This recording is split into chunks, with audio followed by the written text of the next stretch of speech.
presentación. Lo primero que quiero hacer antes de entrar formalmente a los estatutos es hablar del artículo, muy rápidamente, del artículo 35 de la Ley General de Partidos Políticos, que nos define qué son los documentos básicos de los partidos políticos. Señala que son tres: la declaración de principios y el programa de acción. Estos dos entiendo que ustedes ya los vieron. Y el último serían los estatutos, que es precisamente el documento básico que nosotros vamos a abordar. En el caso concreto del Partido de Acción Nacional, los estatutos vigentes son los que se aprobaron en la 18ª Asamblea Extraordinaria y se publicaron en el Diario de la Federación en septiembre de 2017. Desde ese momento, estos son los estatutos vigentes para nosotros. El primer tema que me tocó exponer es la denominación, objeto, duración, domicilio, lema, emblema y distintivo electoral del partido. Por lo que hace a la denominación, no existe un artículo en los estatutos que digan nos llamamos de esta forma. Sin embargo, desde el primer artículo se hace alusión al nombre del partido, se señala que es Partido de Acción Nacional, y esto es una circunstancia que se repite a lo largo de todos los estatutos. Entonces, pues está perfectamente claro que nuestra denominación correcta es Partido de Acción Nacional, aunque no tengamos una disposición normativa que lo señale en estricto sentido. Por lo que hace al objeto del partido, no tenemos un solo objeto, evidentemente tenemos varios. Hay un artículo, que es el artículo 2 de los estatutos, que tal cual dice, estos son los objetivos del partido. Sin embargo, mi punto de vista personal es que los objetos del partido no se encuentran nada más en el artículo 2, aunque sea el que específicamente hace referencia a la palabra objeto. En el artículo 1 me parece que también tenemos objetivos del partido, nada más que se utiliza la palabra fines. Sin embargo, si buscamos la definición de la palabra fin en el diccionario de la Real Academia de la Lengua Española, vamos a encontrar que por fin debemos entender en una de las acepciones de esta palabra que se trata del objeto o motivo con el que se ejecuta algo. De esta forma considero que se utilizan normativamente como sinónimos la palabra fin y objeto, además de que el artículo 41 de la Constitución, al referirse al objeto de los partidos políticos en lo general, de hecho utiliza la palabra fin. Entonces, si a mí me preguntaran en qué artículo o en qué disposiciones estatutarias se encuentran los objetivos del Partido de Acción Nacional, yo diría que es tanto en el artículo 1 como en el 2. Por lo que hace al primer numeral, tiene, valga la redundancia, una primera parte que establece el primer objetivo, que es agrupar a la ciudadanía con el objeto de intervenir en la vida pública, o sea, en todos los aspectos de la vida pública, y acceder al ejercicio democrático del poder, es decir, ganar elecciones. Esto es, además, un objeto de los partidos políticos que no lo es solo respecto a la Acción Nacional, sino que también lo es respecto de todos los institutos políticos del país, porque así lo prevé el artículo 41 de la Constitución en su base primera. Los siguientes objetos que vienen previstos en el artículo 1 tienen un corte ideológico, y no utilizo la palabra en una acepción como separada de lo jurídico o del derecho. No es el caso, pero sí aluden de cierto modo a la filosofía que nosotros tenemos como instituto político y que guía nuestro actuar cotidiano. El primero de estos objetivos es reconocer la inminente dignidad de la persona humana, y este objetivo trae aparejada forzosamente el respeto y el reconocimiento de los derechos fundamentales de las personas, de las garantías de su protección e incluso la necesidad de generar ciertas condiciones indispensables para que esta dignidad se pueda ejercer realmente. El siguiente objetivo es subordinar en el ámbito de lo político cualquier tipo de actividad, sea individual, social o estatal, a la realización del bien común. El siguiente es algo similar, nada más que en relación con el interés de la nación, y lo que nos plantea es que los intereses parciales se van a organizar de tal manera que, a ver si puedo, gracias, se van a organizar de tal manera que se favorezca en todo momento el interés de la nación. Y finalmente, el último objetivo previsto en este artículo 1 es la instauración de la democracia, no solo como una forma de gobierno, sino también como un sistema de convivencia entre personas. El artículo 2, que como les comentaba, es el que específicamente utiliza la palabra objetos, señala que entre los objetos del Partido Acción Nacional está formar y fortalecer la conciencia democrática de las mexicanas y los mexicanos, difundir nuestros principios, programas, sus partes de los documentos básicos, como ya lo comentaba. Por eso es importante hacer referencia. Hay algo aquí que, déjenme, voy a mover, a ver si puedo mover esto, no sé cómo quitarlo, bueno, perdón. Como les comentaba, por eso es importante hacer referencia a la Ley General de Partidos Políticos y también la plataforma que el Partido de Acción Nacional plantee en cada proceso electoral constitucional. También está entre nuestros objetivos educar social y políticamente a nuestra militancia y garantizar la igualdad de oportunidades entre hombres y mujeres. Aquí quiero hacer énfasis en la palabra oportunidad. Me parece un acierto grande de nuestros estatutos, porque cuando nosotros hablamos de generar igualdad de oportunidades, estamos saliendo del cajón de la igualdad entre hombres y mujeres desde un punto de vista meramente formal, con una declaración normativa, sino que nos estamos volcando mucho más al ámbito de la igualdad sustantiva, que finalmente es la que se debe procurar en todos los ámbitos de la vida pública del país y también de la privada, evidentemente. El siguiente objetivo es realizar estudios de cualquier índole que tengan, o sea, puede ser políticos, económicos, sociales, etcétera, pero que sean útiles para nosotros crear programas, ponencias, para definir cuáles son nuestras posturas frente a temas de interés social, para hacer proposiciones, incluso iniciativas de ley. El siguiente se relaciona con lo que vimos respecto del artículo primero y también, como decía, tiene un origen constitucional, es la participación en elecciones de cualquier nivel, sea federales, estatales o municipales. Y finalmente tenemos el objetivo de dar asesoría y apoyo a las personas funcionarias públicas emanadas del Partido de Acción Nacional para que puedan desempeñar correctamente sus cargos.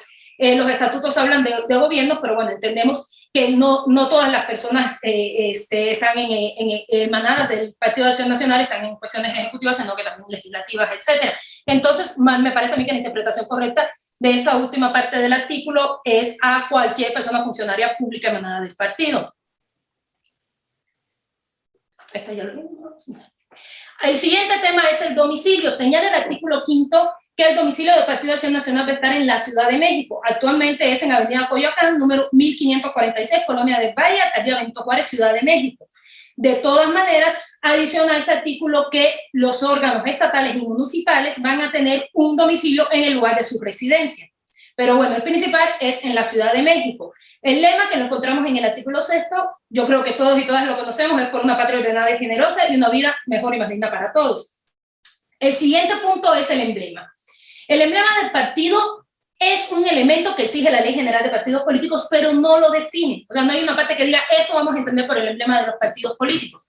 Sin embargo, esta deficiencia ha sido suplida por el Tribunal Electoral del Poder Judicial de la Federación, que a través de su jurisprudencia ha definido a los emblemas como la expresión gráfica formada por figuras, jeroglíficos, dibujos, siglas, insignias, distintivos o cualquier otra expresión simbólica que puede incluir o no alguna palabra, leyenda o lema. Lo que sí dice la Ley General de Partidos Políticos es que no puede contener alusiones religiosas.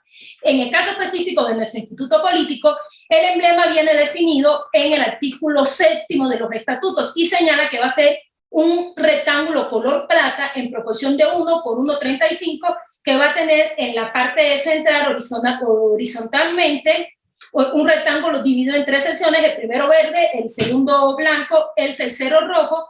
En la esquina inferior izquierda, en letras mayúsculas azules, la palabra acción, en la esquina inferior derecha, la palabra nacional. Me van a disculpar lo feo de la imagen que les estoy poniendo en pantalla. En realidad me costó muchísimo trabajo conseguir el emblema del partido. Este se acerca bastante, nada más tendrían que imaginarse las letras en azul, porque yo la verdad es que las veo un poco negras. Pero bueno, en términos generales, esto que tienen en pantalla es el emblema del partido. El siguiente elemento que me toca definir es el distintivo electoral. Esta sí es una imagen con la que por lo menos yo personalmente estoy muchísimo más familiarizada. De hecho, no les voy a mentir, inicialmente yo pensé que este era el emblema del partido y me sorprendí al leer los estatutos y ver que no era este, que era otro. Este es nuestro distintivo electoral, el que tienen en pantalla. También está definido en el artículo 7 de los estatutos en los siguientes términos. Dice que es un círculo de color azul vivo que circunscribe las letras PAN o la palabra PAN del mismo color azul sobre un fondo blanco enmarcado en un cuadro con esquinas redondeadas también de color azul.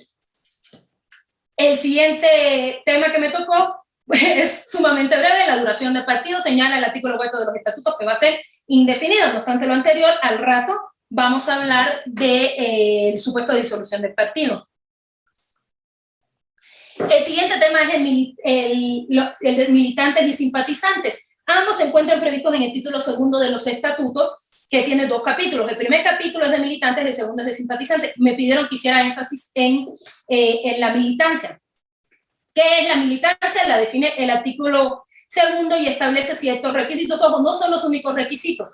Hay otros requisitos que están en el artículo 10 de los estatutos, pero esos no se los voy a exponer yo, lo van a ver mañana con Boggy, igual que el proceso de afiliación. Pero bueno, lo que señala primeramente el artículo 8 es que para ser militante se debe de ser una persona ciudadana mexicana. Los siguientes elementos son 7 y hacen referencia a la manera en la que esta ciudadanía debe de expresar su voluntad de afiliarse al partido y señala que debe hacerlo de manera directa, personal, presencial, individual, libre, pacífica y voluntaria. Respecto de estos 7 elementos hay que señalar que el que se refiere a la individualidad y a la libertad son de origen constitucional. Esto también viene previsto en la Constitución. Y por lo que hace al requisito de ser presencial, existe una excepción acá cuando la persona que se pretende afiliar reside en el extranjero. En este caso, pues evidentemente se puede afiliar a distancia y se le exenta de la obligación de afiliarse presencialmente.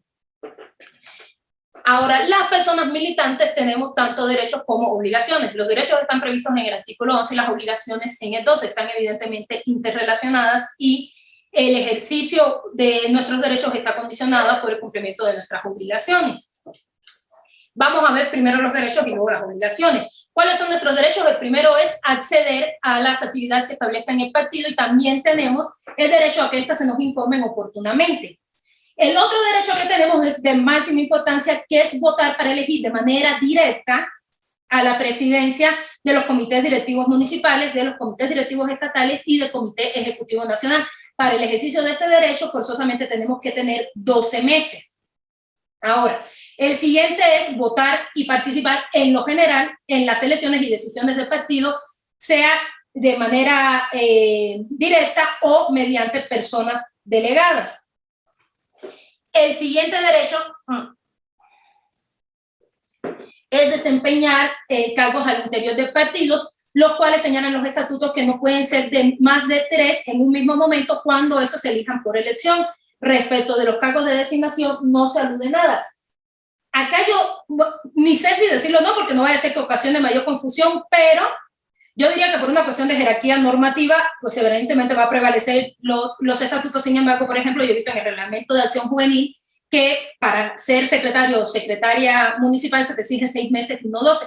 Entonces, pero bueno, esto creo que mejor para efectos del examen, si se los llegaran a preguntar, pues hagan caso de lo que dicen los estatutos, no de casos tan particulares como es el de Acción Juvenil. El siguiente es ser aspirante a algún candidato partidista u ostentar una candidatura o previamente una precandidatura del Partido de Acción Nacional. En este caso también se exige tener una militancia mínima de 12 meses y es otra cuestión que me brinca. Si ustedes se fijan, la mayoría de nuestras convocatorias van dirigidas a la militancia, pero también a la ciudadanía en lo general y evidentemente la ciudadanía, o sea, no es que los militantes no seamos personas ciudadanas, pero al hacer esa diferencia al momento de emitir la convocatoria entendemos que también se está dirigiendo a aquellas personas ciudadanas que no militan en el Partido de Acción Nacional y no le veo tanto sentido a que a estas personas se les permite ostentar una candidatura y a nosotros no, por no tener 12 meses de militancia, pero así lo señalan los estatutos. El siguiente es acceder de manera continua a la formación y capacitación necesaria para el cumplimiento de los fines del partido y acceder a los mecanismos internos de solución de controversias. No solo eso, también evidentemente podemos acceder a los tribunales electorales, tanto locales como federales, cuando consideremos que nuestros derechos políticos y electorales han sido violados. También podemos acceder a la información pública generada por el partido, solicitar la rendición de cuentas, nada más que esto se va a hacer a través de los informes que estatutaria y reglamentariamente la dirigencia está obligada a dar. La obligación surge de los estatutos y de los reglamentos según sea el caso. Y también exigir el cumplimiento de los documentos básicos del partido. Esta de los tribunales ya la señalé con la anterior, ya la reseñé ya. Refrendar, y el último que viene previsto en este artículo es refrendar o renunciar a nuestra militancia. Y finalmente hay otro derecho en el artículo 14 que es el de organizarnos en grupos homogéneos, como sería por ejemplo el caso de Acción Juvenil.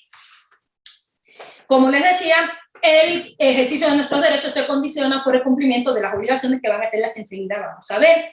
La primera es asumir y cumplir. Esto se relaciona, ya ven que les decía que al definir a la militancia se establecían, creo que, no sé si me lo brinqué, perdón, me brinqué una parte del...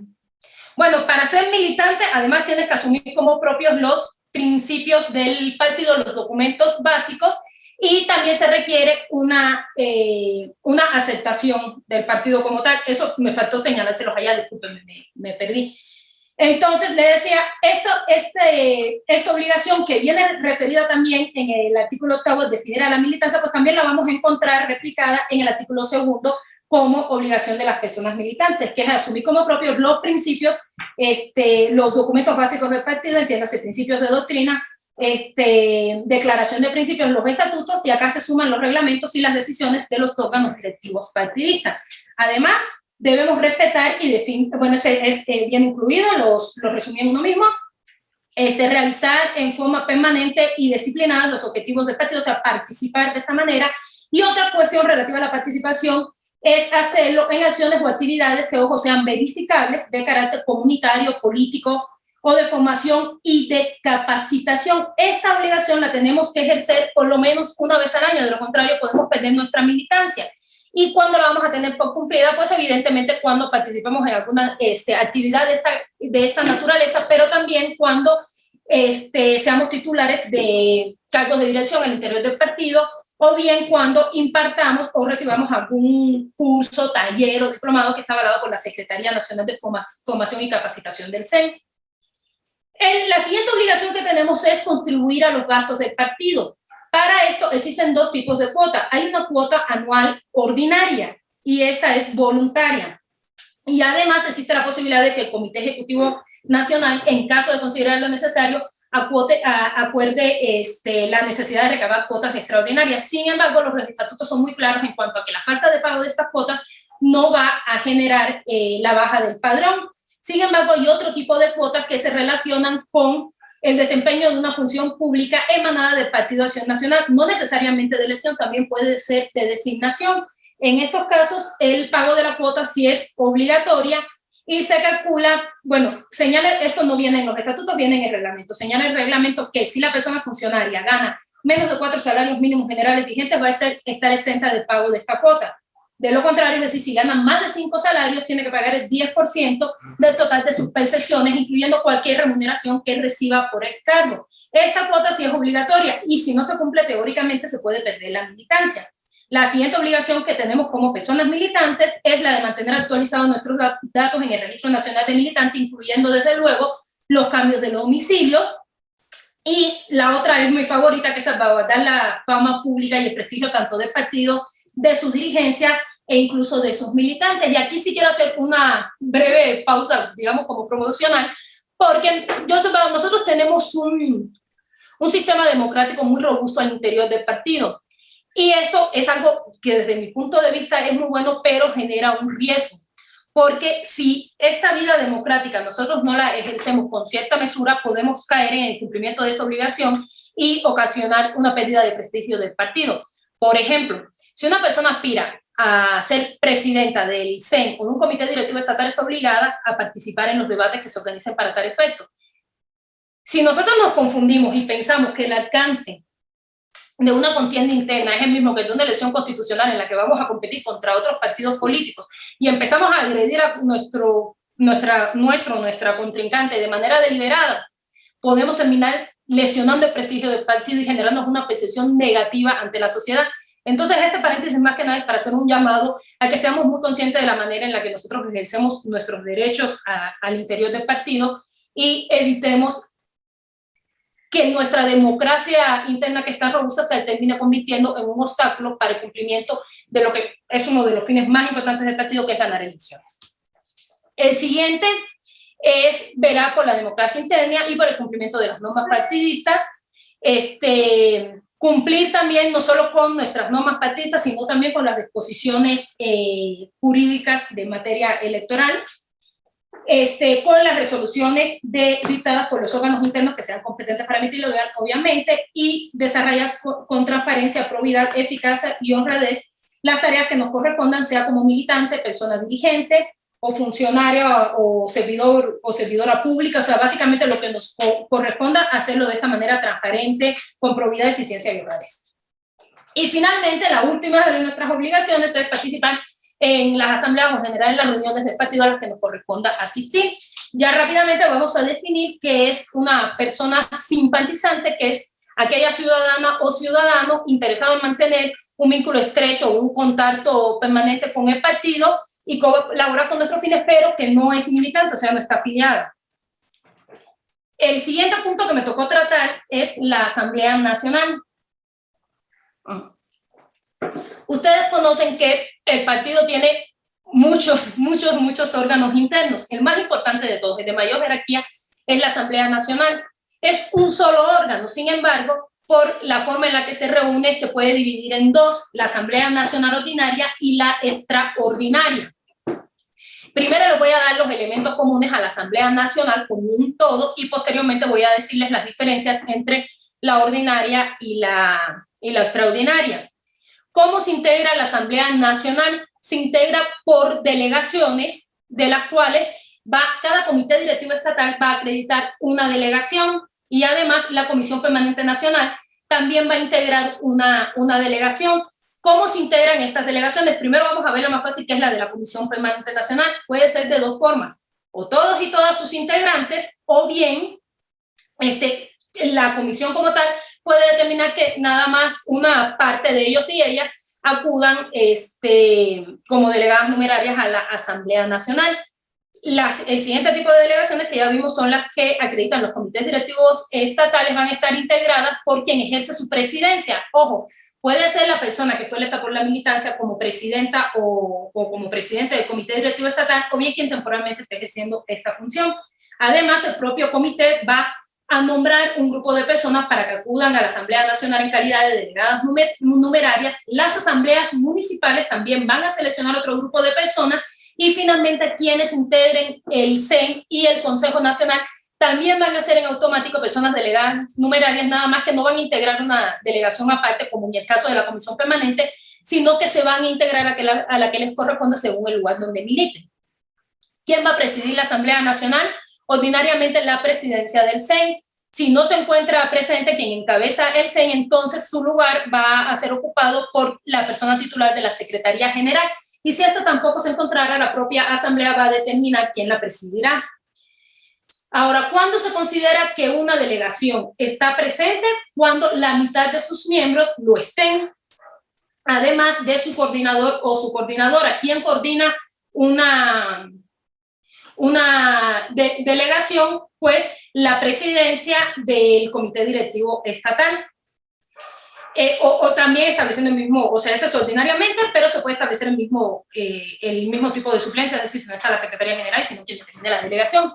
Ahora, el derecho al voto lo dividí en dos: cuando puede votar una persona una persona delegada numeraria, y cuando puede votar la delegación. La persona delegada puede hacerlo cuando su delegación tenga quórum. Esto cuando lo acabamos de ver, cuando la mitad de sus miembros estén presentes, además de quien la coordine. Y cuando puede votar una delegación, o sea, cuando se van a contabilizar sus votos, pues cuando lo ejerza la mayoría de sus miembros. Ojo acá, el número de miembros que le corresponde a cada delegación y la cantidad de votos no es fijo. Eso se determina conforme una fórmula que no les voy a explicar porque es complicadísima y nos llevaríamos toda la tarde, y la verdad duras penas lo entiendo yo. Entonces, pero basta con que tengan claros en que no todas las delegaciones tienen un mismo número de votos ni igual cantidad de personas integrantes.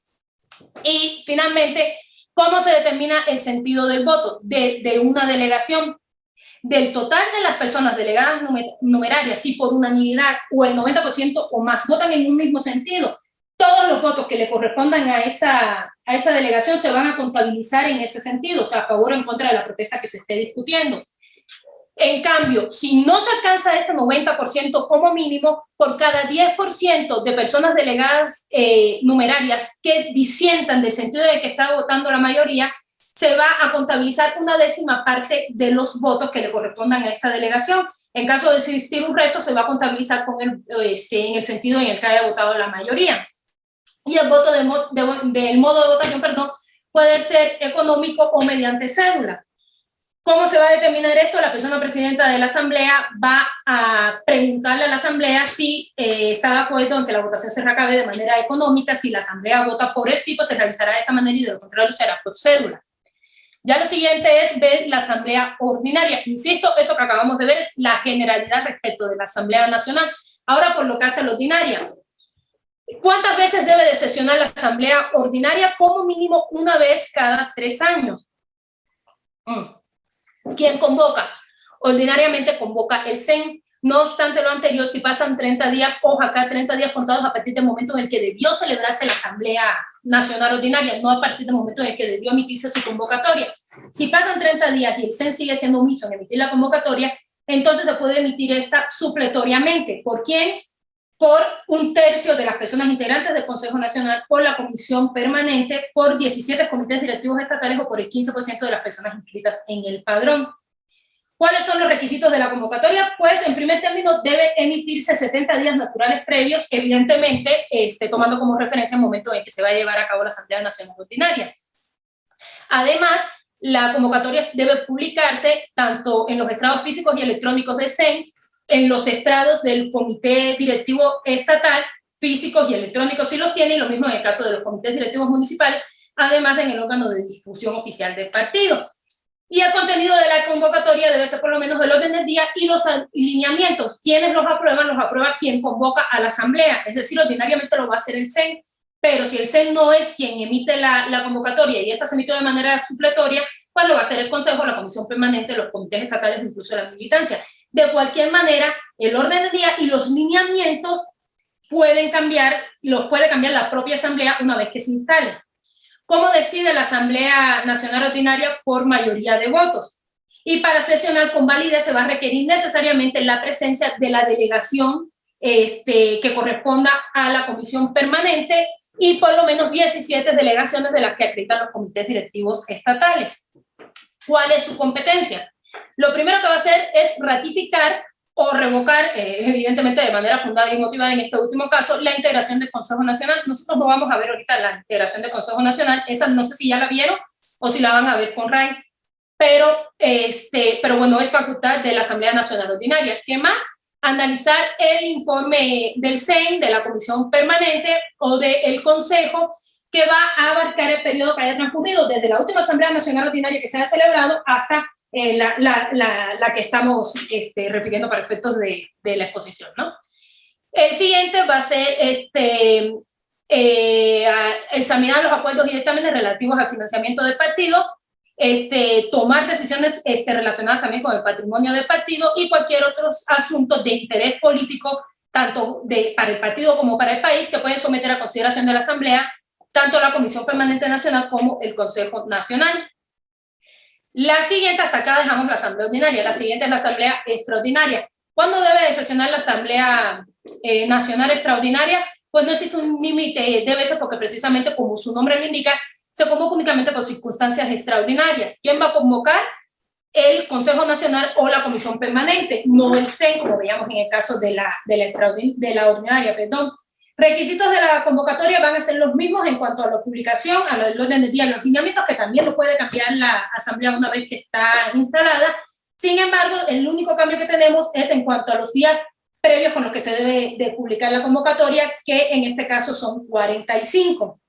Las decisiones no se toman por mayoría de votos, como en el caso de la asamblea ordinaria, en este caso se toman por 2/3 partes de los votos computables. Y para sesionar con validez se va a requerir también la presencia de la comisión correspondiente, de la delegación, perdón, correspondiente a la Comisión Permanente Nacional, pero 12 delegaciones estatales en lugar de las 17 que habíamos visto tratándose de la Asamblea Ordinaria.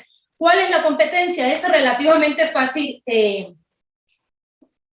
distinguirlo, sobre todo para efectos de un examen, porque verdaderamente son cuestiones extraordinarias. ¿Cuáles son? La modificación de los documentos básicos. Ya habíamos visto declaración de principios, programa de acción y estatutos generales del partido. Además, la transformación, fusión o disolución del partido. En el caso específico de la disolución, se pide una mayoría todavía más rígida que las 2/3 partes con la que se toman el resto de los acuerdos de la Asamblea Nacional Extraordinaria. En este caso se requiere el 80% de los votos y además de eso se van a nombrar 3 personas liquidadoras respecto del patrimonio del partido. Y el saldo que queda, o sea, los activos que le queden al partido, se van a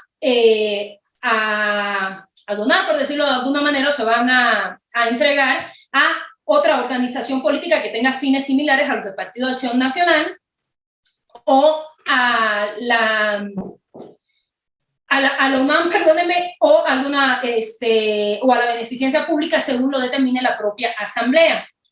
Y además se puede ver cualquier otro asunto de trascendencia nacional que sometan a consideración de la Asamblea Nacional Extraordinaria, pero, trascendencia para el país o para el partido, pero se debe tratarse de asuntos que no sean competencia de la Asamblea Nacional Ordinaria, del Consejo Nacional, de la Comisión Permanente o del CEN. El siguiente tema que me toca exponerles es la Comisión de Justicia. La Comisión de Justicia es un órgano partidista que va a resolver en vía jurisdiccional todos los asuntos internos del partido. El artículo 119 de los estatutos la define como el órgano responsable de garantizar la regularidad estatutaria de los actos emitidos dice el artículo, los siguientes órganos, y hace una lista. Esta lista es evidentemente limitativa. No obstante lo anterior, la competencia de la Comisión de Justicia no está determinada en realidad por los estatutos, sino que ha sido forjando a través de las sentencias emitidas por el Tribunal Electoral del Poder Judicial de la Federación. Esto tiene mucho sentido porque el origen, más allá de su denominación, pero el origen de las instancias partidistas no lo encontramos en los estatutos, sino en la Ley General de Partidos Políticos, específicamente en el artículo 43, párrafo primero, inciso E, que textualmente obliga a cualquier partido político, con independencia de la denominación que cada uno de ellos le da al órgano, pero sí están todos obligados a tener un órgano de decisión colegiado responsable de impartir justicia intrapartidaria, el cual deberá ser independiente, imparcial, objetivo y aplicará la perspectiva de género en todas sus resoluciones. Entonces, con independencia de lo que diga la letra de nuestros estatutos, lo cierto es que actualmente ya está perfectamente definido que la Comisión de Justicia es la única instancia jurisdiccional interna y además de eso, puede revisar la regularidad estatutaria de los actos emitidos por todas las autoridades partidistas, siempre y cuando se trate de asuntos internos. ¿Qué se considera que es un asunto interno? Lo pueden checar en la Ley General de Partidos Políticos, no se lo voy a exponer porque después sí el tiempo es justísimo. Ahora, en cuanto a las generalidades, la Comisión de Justicia se va a integrar por 5 personas, observando desde luego el principio de paridad de género, es decir, puedes tener 3 mujeres y 2 hombres, o 3 hombres y 2 mujeres, pero por lo menos 2 deben de ser de género diferente. ¿Cómo se elige? La eligen 2/3 partes del Consejo a propuesta de la presidencia del CEN. ¿Cuánto tiempo duran en ese cargo? 3 años y pueden ser reelegidas por una sola ocasión, es decir, se puede ser comisionado o comisionada de justicia hasta 6 años. Los requisitos para integrarla son 5 años de militancia, licenciatura en Derecho, conocimientos acreditables en materia electoral, buena reputación, no haber sido sancionada o sancionado por la Comisión de Orden, no desempeñar cargos de elección popular. Ojo acá, quienes sean comisionados o comisionados de justicia sí pueden ser postulados por el partido de un cargo de elección popular, siempre y cuando se separen de la comisión antes del inicio del proceso electoral, antes de la instalación, de la comisión para el proceso electoral de que se trate, o sea, en que esta persona va a contender. Y adicionalmente hay otra incompatibilidad relacionada con la integración del CEN de los comités directivos estatales o municipales o de alguna comisión permanente. Si se va a ser comisionado o comisionado de justicia, no se puede integrar ninguno de estos órganos partidistas. Ahora, esta revisión de la regularidad estatutaria de todos los actos o de todas las cuestiones relacionadas con la vida interna del partido, la Comisión de Justicia las resuelve a través de 3 medios de impugnación. Aquí es importante aclarar que la Comisión de Justicia no hace revisiones oficiosas. Para que se revise un acto, es necesario que alguna persona venga y promueva una demanda y le solicita a la Comisión de Justicia que revise este acto. Esas demandas que se pueden promover son de 3 tipos: juicio de inconformidad, queja o recurso de reclamación. ¿Cuándo va a proceder el juicio de inconformidad? El juicio de inconformidad procede contra actos o resoluciones de autoridades partidistas.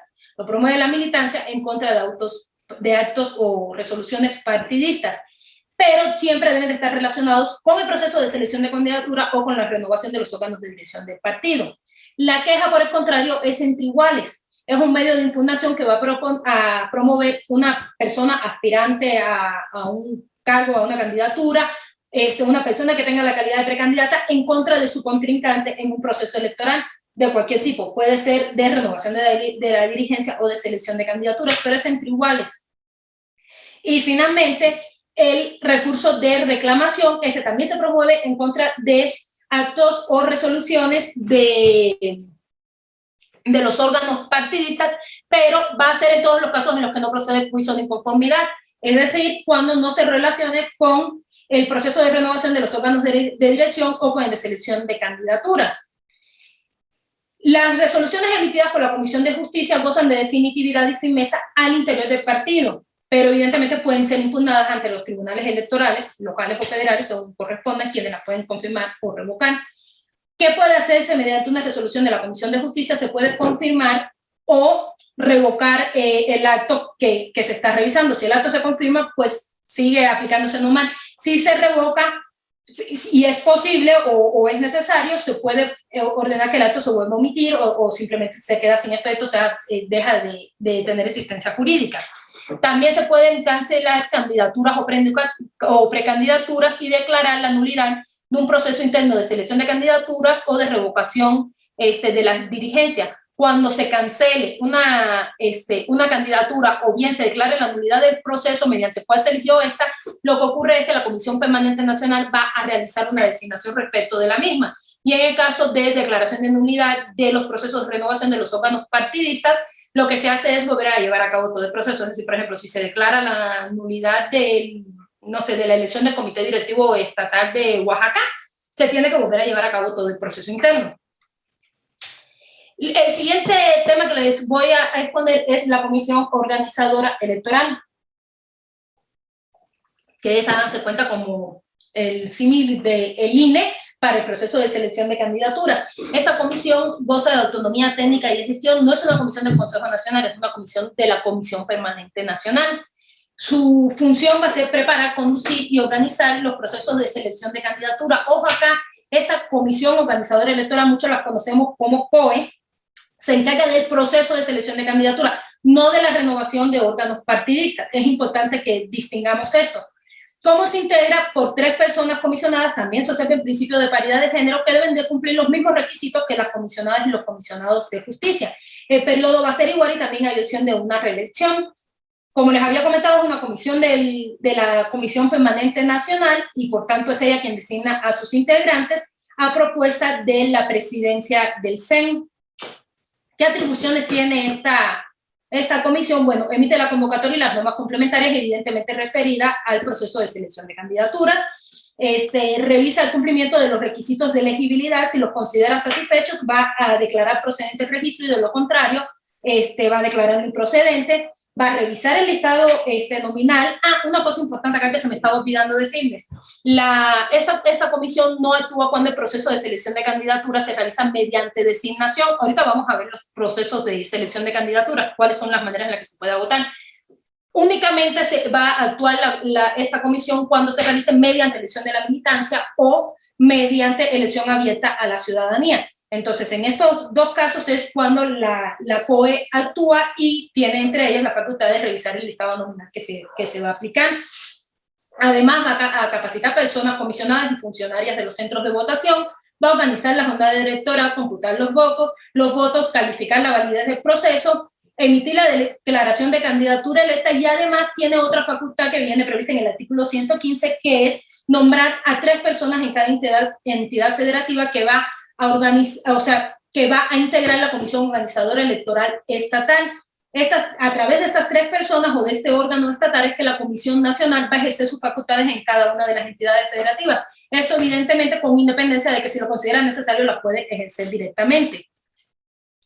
Ahora, el proceso de selección de candidaturas. Tenemos 3 procesos admitidos al interior del Partido Acción Nacional. El primero es la elección por militante. Este es el procedimiento ordinario, no requiere acuerdo. Los otros 2 son extraordinarios, que es la elección abierta a la ciudadanía y la designación. En estos 2 casos sí se requiere acordar que la selección de candidaturas se va a hacer por esta vía. Primero vamos a ver el ordinario de selección por militante. ¿Qué ocurre primero? pues la COE emite una convocatoria. ¿Qué debe de contener la convocatoria? La convocatoria debe tener cuanto menos las etapas del proceso, los topes de gastos de campaña y las reglas para la propaganda, pero en general debe tener pues el compendio de todas las disposiciones normativas, tanto internas como externas, que se apliquen en relación con las candidaturas que vamos a seleccionar. Las personas precandidatas deben de rendir un informe de ingresos que va a ser y de gastos que va a ser revisado por la tesorería. ¿Cómo se desarrolla la votación? En centros de votación similares a los de una jornada electoral constitucional, y por lo menos señalan los estatutos que se va a establecer o se va a poner un centro de votación en cada una de las cabeceras de los distritos electorales federales. Se pueden evidentemente poner más. La selección de candidaturas mediante votación a la militancia normalmente se realiza o se obtiene por mayoría simple de los votos, salvo que se determine expresamente una proporción diferente. Y finalmente, las personas que quieran ostentar una candidatura de Partido de Acción Nacional necesitan acreditar competitividad mediante la presentación de firmas de apoyo de la militancia. Ahora, ya me que les había dicho que hay supuestos en los que se exige una votación diferente a la mayoría simple. En este supuesto se encuentra, por ejemplo, la candidatura a la presidencia de la República y a las gubernaturas. En este caso se va a requerir que la persona que ostente la candidatura sea electa por la militancia mediante el voto de una mayoría calificada, es decir, el 50% de los votos válidos más uno. De lo contrario, otra manera de obtener la candidatura es cuando se obtiene el 37% de los votos válidos, pero existiendo una diferencia de por lo menos 5 puntos porcentuales entre quien obtuvo el primero y el segundo lugar. De lo contrario, es decir, si no se cumple ninguno de estos dos requisitos, se va a hacer una segunda vuelta, pero esta segunda vuelta es simultánea a la primera, es decir, no es como que tengamos que ir a dos jornadas electorales o que tengamos que estar al pendiente para, en dado caso, regresar y votar. Seguramente a ustedes ya les ha pasado el momento que si hay más de dos personas contendiendo por un mismo cargo, el momento en el que vamos a votar se nos da una boleta principal y además de eso otras boletas en las que se ponen las diferentes combinaciones posibles. Entonces nosotros votamos en un solo acto, es decir, la primera y la segunda vuelta se dan de manera simultánea, nada más que los votos correspondientes a la segunda vuelta no siempre se van a computar, sino únicamente cuando sea necesario. Ahora, las diputaciones federales por el principio de representación proporcional. ¿Cómo se integra la lista? Primero hay una propuesta por cada distrito electoral federal. Estas propuestas vienen de los municipios. Si un distrito abarca más de un municipio, una cosa importante, cuando hablo de los estados, evidentemente estoy incluyendo a la Ciudad de México, cuando hablo de municipios, incluye a las demarcaciones territoriales, nada más que no voy a estar haciendo la diferencia permanentemente. Pero bueno, lo que les decía, cada municipio va a enviar los municipios van a enviar una propuesta por distrito electoral federal. Si un distrito abarca más de un municipio, se va a hacer una elección distrital para que el municipio envíe una sola propuesta. Adicionalmente, la Comisión Permanente Estatal va a hacer hasta 3 propuestas y todas se van a juntar, las provenientes de los municipios y las de la Comisión Permanente, y se va a realizar una elección estatal en la que la militancia va a elegir y va a ordenar el número de propuestas. Hasta este punto, ¿qué es lo que obtenemos? Una lista ordenada de fórmulas de cada entidad federativa, pero recordemos que las circunscripciones se integran por varias entidades federativas, entonces pues, evidentemente hasta este punto no podemos quedarnos, necesitamos integrar una lista de la circunscripción. ¿Cómo se hace esto? En primer término, la Comisión Permanente Nacional va a enviar hasta 3 propuestas de fórmulas y esas 3 fórmulas van a ser los primeros 3 lugares de la lista de cada circunscripción plurinominal. Adicionalmente, o sea, los lugares del cuarto en adelante, ¿cómo se van a hacer? Bueno, se van a integrar las listas de las entidades federativas, iniciando y siguiendo un orden descendente por aquella entidad federativa en la cual el partido tuvo un mayor porcentaje de votación en la elección anterior de diputaciones federales. Por ejemplo, si decimos, Ciudad de México fue la que tuvo más votos de la cuarta circunscripción, bueno, el lugar cuarto de la lista lo va a ocupar Ciudad de México. Luego siguió, no lo sé, Morelos. Bueno, Morelos ocupa el segundo y así hasta que se agoten todas las entidades federativas correspondientes a esa circunscripción y del resto de los lugares se va a llenar haciendo lo mismo. O sea, lo único que hacemos es de algún modo entrelazar las listas de las entidades federativas según esta cuestión de cuál es la votación contenida del partido en cada una de ellas en la elección anterior.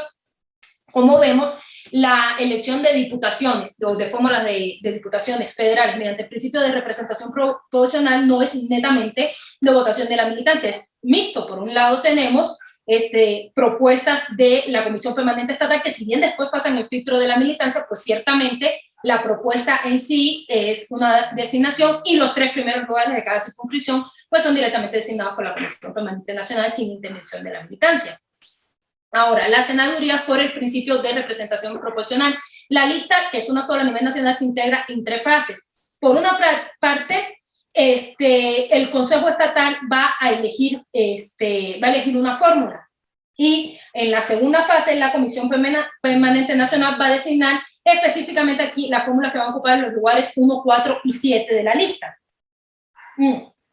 Estos de la Comisión Permanente ya se quedan así, no pasan ningún otro proceso, pero los de la primera fase, es decir, aquellas propuestas de los consejos estatales, sí van a ser votadas por las personas integrantes del Consejo Nacional. El Consejo Nacional lo que va a hacer es elegir y organizar la lista, y eso se va a hacer a través del voto de sus comisionadas y comisionados, en el entendido de que cada uno va a tener, o cada una va a tener 10 votos. Entonces, la integración de las listas, de senadurías por el principio de representación proporcional, esa siempre va a ser mediante designación, ahí la militancia no vota. El siguiente proceso es el abierto. Es muy similar al de elección por la militancia, nada más que lo que hacemos aquí es que en lugar de restringir las personas que van a poder emitir el sufragio activo a la militancia, o sea, al listado nominal o al padrón que con derecho a voto, es decir, a quienes tengan más de 12 meses de militancia, lo que vamos a hacer es abrirlo a la ciudadanía que quiera participar en el proceso interno del partido. ¿Quién lo acuerda? Bueno, lo acuerda la Comisión Permanente Nacional a solicitud del Consejo Estatal, de un comité directivo estatal o de la mayoría de los comités directivos municipales, y la forma de desarrollarse la elección abierta pues es similar a la de la elección por militantes, es decir, se van a establecer centros de votación, etc. Ahora, las designaciones es otro de los métodos extraordinarios y por tanto requiere acuerdo de quién, de la Comisión Permanente Nacional, pero se deben de cumplir algunos de los siguientes requisitos. Primero es que la candidatura que se vaya a obtener, que se vaya a seleccionar, haya tenido un muy bajo porcentaje de votación en la elección anterior. Esto se considera que es cuando se ha obtenido menos del 10% de los votos válidos, o que tratando de una elección municipal existan menos de 40 personas militantes en ese municipio. Otra situación es que se hayan comprobado, o sea, que esté plenamente acreditadas violaciones graves al proceso de afiliación, de tal suerte que no contemos con un padrón confiable.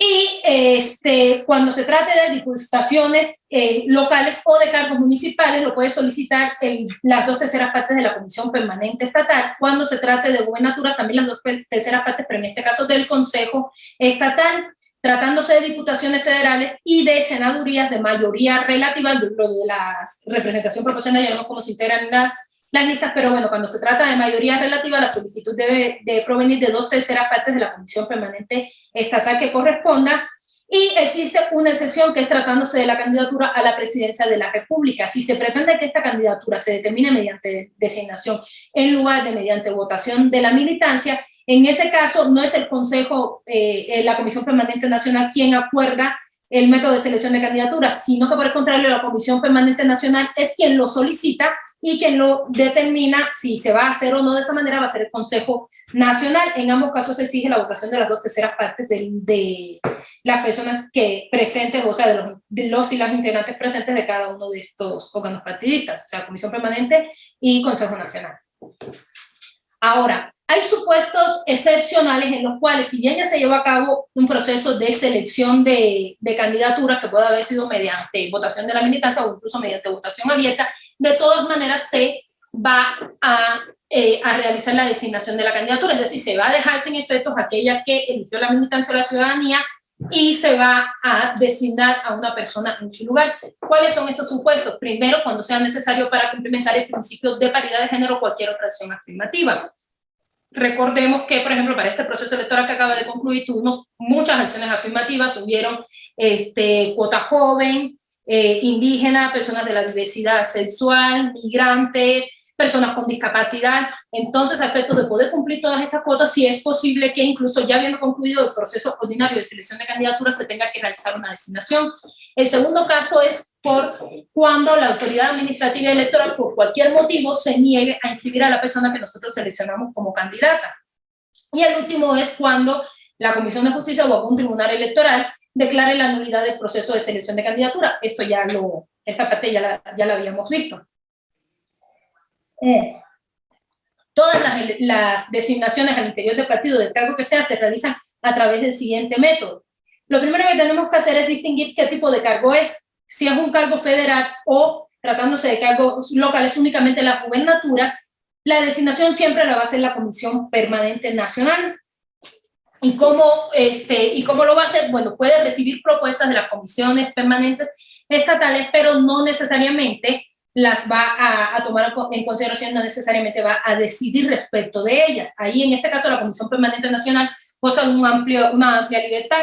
Sin embargo, tratándose de candidaturas locales, está mucho más restringida, porque si bien va a realizar la designación en definitiva, tiene que atender a propuestas preladas que envíen las comisiones permanentes estatales. ¿Qué significa esto de las propuestas preladas? ¿Qué significan las propuestas en orden de prelación? Lo que va a hacer la Comisión Permanente Estatal es enviar 3 propuestas a la Comisión Permanente Nacional por cada candidatura. Y la Comisión Permanente Nacional va a estar obligada a pronunciarse primero sobre la que envió la Comisión Permanente Estatal en primer lugar, es decir, debe de seguir el orden de prelación con el que se las mandó la Comisión Permanente Estatal. Si analiza esta primera propuesta y le parece que no es correcta, que no cumple con sus objetivos, entonces puede desecharla, obviamente fundada y motivadamente. Entonces se debe pronunciar sobre la segunda, que la pueda aprobar o rechazar. Si también la rechaza, fundada y motivadamente, entonces se pronunciará sobre la tercera. Ahora, si no le satisface ninguna de las tres propuestas, habiendo hecho el análisis de esta manera, le va a avisar a la Comisión Permanente Estatal para que la Comisión Permanente Estatal mande una cuarta propuesta, que obviamente debe ser diferente a las 3 que mandó en primer término. Esa cuarta propuesta también va a ser analizada por la Comisión Permanente Nacional, y si tampoco le gusta y tampoco recae la designación sobre esa o esas personas, si no sea fórmula o una candidatura individual, lo que va a hacer es avisarle otra vez a la Comisión Permanente Estatal, y la Comisión Permanente Estatal va a mandar otras 3 propuestas en orden de prelación, y forzosamente de esas va a tener que salir la persona o las personas designadas, en ese caso. Ahora, las sanciones. Ordinariamente, las sanciones al interior del partido las impone la Comisión de Orden y Disciplina Intrapartidista, que es una comisión del Consejo Nacional. Para sancionar no deben haber pasado más de 365 días desde el momento en el que se cometió la falta o bien que se tuvo conocimiento de ella, salvo que se trate de faltas continuadas o reiteradas. Tenemos un catálogo más o menos vasto de sanciones. La primera de ellas es la amonestación. Esta es como, digamos, que la falta más leve, y se da precisamente por infracciones leves y no reiteradas a los estatutos, a los principios del partido, a los reglamentos, etc. ¿Quién la puede solicitar? El Comité Ejecutivo Nacional, algún comité directivo estatal, algún comité directivo municipal o sus presidencias, e individualmente. La solicitud se realiza a la Comisión de Orden. Es la Comisión de Orden quien puede amonestar a una persona militante. La siguiente sanción es la privación del cargo o comisión partidista. Evidentemente, en este caso, se requiere que la persona que va a ser sancionada pues tenga un cargo o una comisión al interior del partido. Cuando se impone por incumplimiento a las tareas propias del cargo o a la comisión partidista que se tiene asignado. Los sujetos legitimados para solicitarla son los mismos que en el caso de la amonestación. Y aquí quiero señalar algo. Ordinariamente se trata de una sanción que sí debe de imponer la Comisión de Orden. Sin embargo, hay muchísimos casos al interior del partido en los que se priva a una persona de cargo en comisión partidista y no se trata de una sanción impuesta por la Comisión de Orden.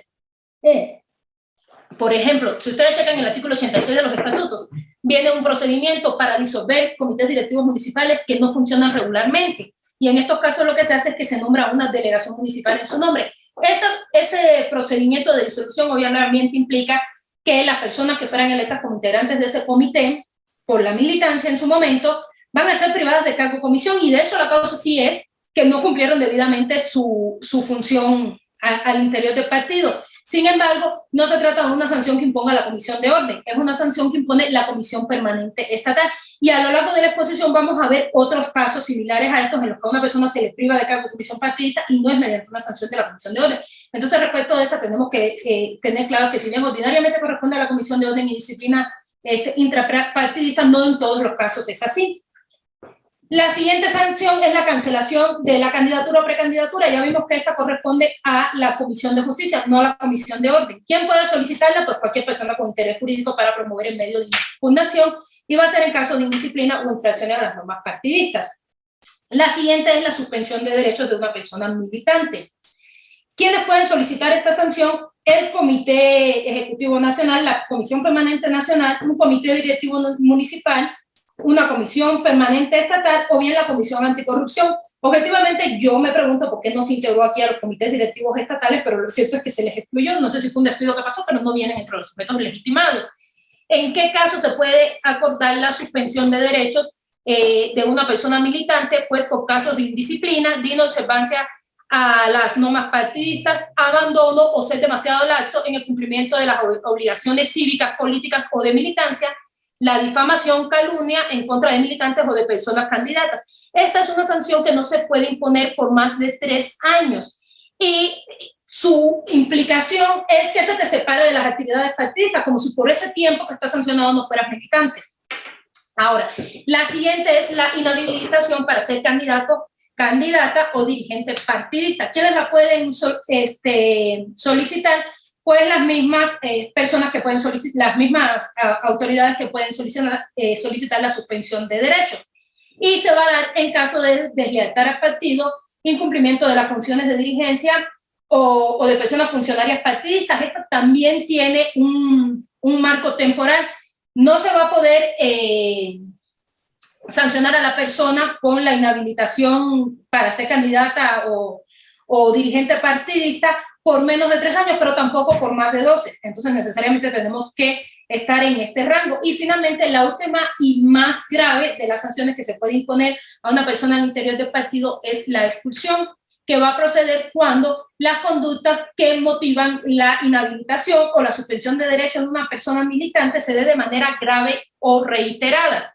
También cuando se realicen ataques de hecho de palabra a los principios y programas del partido, por la comisión de actos delictuosos o cuando se participe, se colabore, incluso te afiles o aceptes una candidatura de otro partido político. En los primeros casos que vimos, o sea, cuando la conducta, se trata de conductas que motivan la inhabilitación o la suspensión de derechos y se dan de manera grave y reiterada, con los ataques de hecho de palabra o a los principios y programas de partido por la comisión de actos delictuosos, la pueden solicitar el Comité Ejecutivo Nacional, la Comisión Permanente Nacional, los comités directivos municipales, alguna comisión permanente estatal o incluso la Comisión Anticorrupción, pero en el supuesto de colaboración, afiliación o de aceptación de candidatura de un partido político, únicamente la va a poder solicitar la Comisión Permanente Nacional o alguna comisión permanente estatal. Hasta este punto, a ver cómo voy de tiempo. Bien. Hasta este punto terminaría la primera parte de la exposición. Y pasaríamos a lo que era mi segundo tema, que es el reglamento de la Comisión Permanente y del Comité Ejecutivo Nacional, nada más insistiendo en la aclaración de que no les voy a dar nada más lo que viene en los reglamentos, sino que me voy a abocar más a los estatutos y además el temario incluía otro tipo de órganos, partidistas como los comités directivos estatales, los municipales y las comisiones permanentes estatales. Entonces es bastante más amplio que los simples reglamentos. El primer órgano que vamos a ver es la Comisión Permanente Nacional. Ojo, pues sus similitudes no seguí tampoco el orden que venía propuesto. Como la Comisión Permanente Nacional es similar a la Comisión Permanente de los Consejos Estatales, voy a dar primero la nacional y luego la estatal, a efectos de que sea más fácil la explicación. Luego me voy a referir a los comités directivos nacional, estatal y municipales. Esto para poder ahorrar un poquillo de tiempo porque muchas cosas son iguales. Ahora, por lo que hace a la Comisión Permanente Nacional, ¿cómo se integra? Tiene una integración vastísima. Lo primero va a ser la persona titular de la presidencia del CEN. Segundo, la persona titular de la Secretaría General del CEN. Además, todas aquellas personas que en algún momento hayan presidido el Comité Ejecutivo Nacional, la coordinadora o coordinador tanto del grupo parlamentario de la Cámara, del partido en la Cámara de Diputados como en el Senado de la República. Acá serían dos, pues. La persona titular de la Tesorería Nacional, el coordinador o la coordinadora nacional de diputaciones locales, así como quien coordina las sindicaturas y regidurías, la secretaria de promoción política de la mujer, evidentemente la nacional, así como el secretario o la secretaria nacional de acción juvenil. Además, una presidencia del comité directivo estatal por cada circunscripción. ¿Cómo se sabe qué presidencia va a ser la que integra la comisión permanente? Bueno, pues va a ser aquella que corresponda a la entidad federativa correspondiente a cada una de la circunscripción que haya obtenido mayor porcentaje de votos en la elección pasada de diputaciones federales. Así se va a saber qué presidencia integra la Comisión Permanente Nacional. Ahí tendrían como otros 5 integrantes y finalmente hay 40 militantes, pues el principio de paridad de género, que se van a elegir por el Consejo Nacional. Todos los elige el Consejo Nacional, sin embargo, las propuestas sí están fraccionadas. 2/3 partes son a propuesta de la presidencia del CEN y la tercera parte restante es a propuesta de los propios consejeros o consejeras. Obviamente, si nosotros vemos cuáles son las 2/3 partes de 40, no nos va a dar un número entero, y por supuesto que la presidencia no va a elegir a 26.60 y tanto, a proponer, perdón, 26.60 y tantas personas. Lo que se hace en este caso es que se redondea de tal suerte que la presidencia del CEN va a proponer a 27 personas y las consejeras y los consejeros a 13. Ahora, otra cosa importante es que las secretarías del CEN, que por sí mismas no tengan derecho a integrar la Comisión Permanente Nacional, como es el caso de la de Promoción Política de la Mujer y de la de Acción Juvenil, así como la presidencia de la República y las personas titulares de la gubernatura, si militan en el partido, van a tener derecho a acudir a las sesiones de la Comisión Permanente con derecho a voto, pero no a voto. ¿Cuáles son los requisitos para integrar la Comisión Permanente? Obviamente estamos hablando de las 40 personas, pues va a ser una militancia de 5 años, a veces significado por la lealtad de la doctrina, el respeto a los estatutos y reglamentos, no haber sido sancionada o sancionado por la Comisión de Orden durante los últimos 3 años, así como no haber sido dada o dado de baja como integrante del Consejo Nacional o de uno estatal en el mismo periodo de tiempo. ¿Cuánto dura el encargo? 3 años. En este caso no hay un límite de reelección, se pueden estar reeligiendo continuamente, siempre y cuando las condiciones políticas se lo permitan, ¿no? Se va a renovar cada 3 años en el segundo semestre del año en que se celebre la elección ordinaria federal y va a sesionar por lo menos una sola vez. La convocatoria ordinariamente la va a emitir la presidencia del CEN, que también es la presidencia de la Comisión Permanente Nacional, o si no lo hace, entonces puede ser supletoriamente convocada por 2/3 partes de sus integrantes o del Consejo Nacional. Se causa baja si se tienen 3 ausencias injustificadas, el cual no se alcanza con la mayoría de sus integrantes y las decisiones ordinariamente, salvo que la norma establezca algo en otro sentido, se van a tomar por mayoría de votos. ¿Cuáles son las facultades de la Comisión Permanente Nacional? Siéntense, son muchísimas. Hay un grupo que está en el artículo 38 y otro grupo que están desperdigadas por los estatutos. Le hice un compendio de ellas. La primera es formular y aprobar los reglamentos del partido. En este caso hay 3 excepciones. Cuando se trata de el reglamento de la propia Comisión Permanente Nacional, el del Consejo Nacional o bien el de financiamiento del partido, no los va a aprobar la Comisión Permanente Nacional, sino que también los va a someter a consideración del Consejo.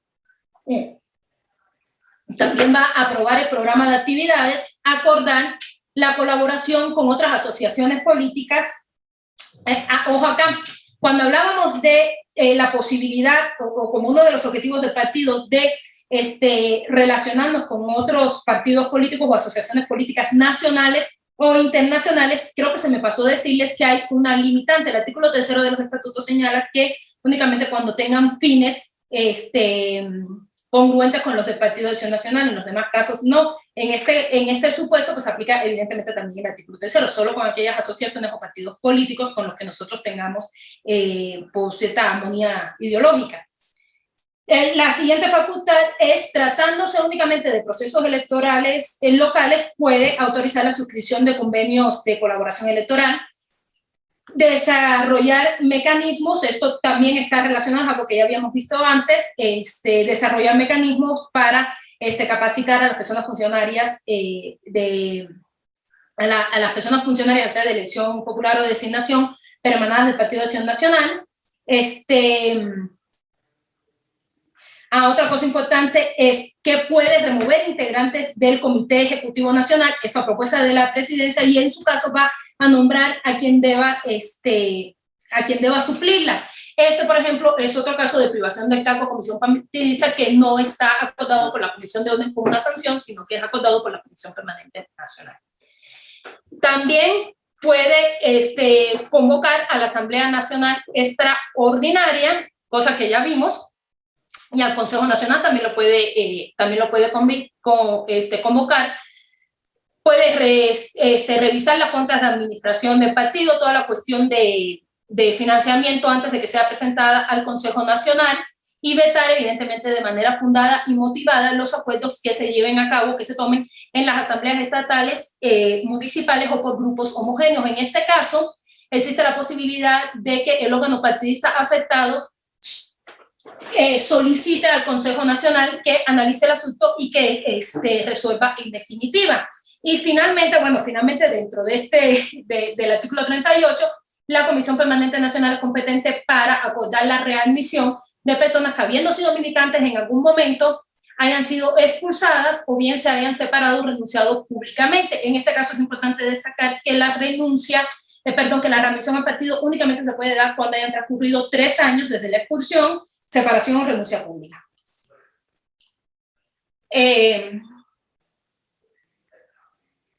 No era la última, perdón. Bueno, también puede desautorizar declaraciones, iniciativas, propuestas y decisiones tomadas por algún militante o por un órgano partidista inferior, y en este caso siempre se va a dar inicio al procedimiento de sanción en contra de la persona responsable. También puede posponer la renovación de los comités directivos estatales y municipales o de los consejos estatales cuando el fin de su encargo corresponda o se encime, por decirlo de alguna manera, con los 3 meses previos al inicio de un proceso constitucional. Creo que sí se entendió lo que dije, pero bueno, si el periodo para que fue electo un comité directivo estatal, municipal o un consejo estatal concluye dentro de los 3 meses previos al inicio de un procedimiento, de un proceso constitucional, se puede posponer su renovación, y esto lo hace la Comisión Permanente Nacional. También va a designar supletoriamente a las comisiones encargadas de renovar los órganos de dirección partidista. Ojo con esta facultad, porque creo que se presta a confusión. Como vimos, la Comisión Permanente Nacional puede nombrar a la Comisión Organizadora Electoral, pero esta Comisión Organizadora Electoral va a funcionar respecto del proceso de selección de candidaturas. Es importante que distingamos estos dos tipos de procesos. La comisión que se encarga de la renovación de los órganos directivos del partido la nombra el Consejo Nacional, y la Comisión Permanente Nacional únicamente lo va a poder hacer, pero de manera supletoria, es decir, la facultad primigenia no le corresponde. La que sí le corresponde es la de la formación de la comisión que se va a encargar del proceso de selección de candidaturas. Además de que es la máxima, esta sí es la última de verdad de este artículo, es la máxima autoridad en materia de renovación de los órganos de dirección estatales y municipales. Ahora iniciamos con las facultades que les comento que están desperdigadas en los estatutos. La primera de ellas, ya la vimos, es convocar supletoriamente a la Asamblea Nacional Ordinaria. Ya vimos que cuando se trata de la Asamblea Nacional Extraordinaria sí tiene la facultad primigenia de hacerlo, al igual que el comité, que el Consejo Nacional, pero tratándose de la ordinaria, tiene la facultad únicamente de manera supletoria cuando han transcurrido más de 30 días a partir del momento en que se debía llevar a cabo la asamblea sin que el presidente o la presidenta se convoque. El siguiente es someter a la Asamblea Nacional Ordinaria asuntos de interés político para el país o para el partido. Esta ya la habíamos visto. Aprobar el proyecto de reforma de estatutos. Esta facultad es concurrente, lo puede hacer indistintamente la Comisión Permanente Nacional o el Consejo Nacional. También distingámoslas de la facultad de aprobar los reglamentos, o sea, distingamos entre reglamentos y estatutos. La facultad de aprobar reglamentos ordinariamente sí le corresponde a la Comisión Permanente Nacional y sí está prevista como en el catálogo del artículo 38. La de los estatutos es concurrente con el Consejo Nacional. Siguiente es, ya lo vimos también, integrar una delegación especial sin la cual no se va a poder instalar ni va a poder sesionar válidamente la Asamblea Nacional, sea ordinaria o extraordinaria. También va a proponer a 30 personas integrantes del Consejo. Insisto, la integración y todo lo relativo al Consejo no lo vamos a ver en esta plática. Aprobar la creación de cuantas secretarías o comisiones sean necesarias para el cumplimiento del partido, así como designar o nombrar a sus personas titulares. Es decir, además del organizador electoral, puede crear todas las comisiones que considere pertinente y además puede crear secretarías. Va a nombrar a las personas titulares de la secretaría sin estar necesariamente vinculada a la integración del comité directivo estatal, es decir, pueden nombrar como titular de una secretaría una persona que no pertenece al comité ejecutivo nacional y de todas maneras va a ser secretaria de este. La siguiente es aprobar los planes de actividades nacionales que someta a su consideración el CEN, solicitar al Instituto Nacional Electoral que realice, que lleve a cabo la organización de los procesos internos de revocación de la dirigencia, que ya vimos que es facultad de la Comisión Permanente Nacional, únicamente cuando estos sean locales, y convocar a una nueva elección de la presidencia del CEN, o bien designar a la persona que va a sustituir de manera definitiva a la presidenta o el presidente, esto en caso de falta absoluta de la presidencia del partido. Más adelante vamos a ver cómo se suple la ausencia definitiva de la persona presidenta del partido, pero bueno, ahorita nada más estamos checando las facultades de la Comisión Permanente. También va a designar a la persona titular del Registro Nacional de Militantes, va a revocar, fundando y motivando su decisión, la designación de consejeras y consejeros estatales. También puede remover a las presidentas o demás integrantes de un comité directivo estatal, obviamente cuando exista alguna justificación, no nada más porque se le antojó. Acordar la disolución de los comités directivos estatales o de una comisión permanente estatal. Perdónenme, me está picando muchísimo la nariz. Y también es genéricamente responsable de los procesos de selección de candidaturas a cargo de elección popular. Recordemos que la comisión que se encarga de llevar a cabo y organizar estos procedimientos, pues es una comisión precisamente de la Comisión Permanente Nacional, entonces tiene todo el sentido que sea la Comisión Permanente Nacional la responsable de la selección de candidatura y finalmente va a realizar todas las designaciones de candidaturas al interior del partido mediante el método que ya vimos. Y lo va a hacer de manera específica también cuando se determine la nulidad de un proceso interno de selección. También puede cancelar en cualquier momento el proceso de selección de candidaturas, evidentemente por causa justificada. En estos casos, la comisión permanente va a determinar si se va a reponer el procedimiento o si simplemente va a designar de una vez a la persona candidata. También, como ya lo vimos, puede proponer 3 fórmulas de candidaturas a diputaciones federales por el principio de representación proporcional que van a ocupar los 3 primeros lugares de la lista de cada circunscripción. También ya vimos lo relativo a la lista del Senado. Ya también esto lo habíamos visto, va a acordar los métodos extraordinarios de selección de candidaturas, o sea, el abierto a la militancia o la designación, cuando no se pretenda que la selección se realice mediante el voto de la militancia. Va a realizar esta creo que ya se las había dicho ahorita mismo, pero bueno, va a realizar las designaciones de candidatura, a constituir e integrar la comisión organizadora electoral, además de las atribuciones en materia de sanción que ya vimos en los cuadritos. Ahora, las comisiones permanentes, aquí ya cerramos la Comisión Permanente Nacional y comenzamos con las estatales. Evidentemente no es una sola Comisión Permanente Estatal, hay una entidad federativa. ¿Cómo se integran? De manera bastante similar a la nacional, por la presidencia del Comité Directivo Estatal, su Secretaría General, la coordinación de diputados locales y, si es que se ha nombrado este cargo, una persona coordinadora de las diputaciones federales que correspondan a esa entidad federativa, la persona titular de la gubernatura de la entidad federativa o la jefatura de gobierno de la Ciudad de México si milita en el partido, la tesorería estatal, la coordinadora o el coordinador de alcaldías, sindicaturas y regidurías, en este caso también, insisto, es una sola persona, la secretaria estatal de promoción política de la mujer, así como la secretaria o el secretario estatal de acción juvenil, y 30 militantes elegidos o elegidas por el Consejo Estatal. En este caso también se realiza la división de quién propone, nada más que acá sí dan números cerrados, 20 van a ser a propuesta de la presidencia del Comité Directivo Estatal y 10 de las consejeras y los consejeros estatales.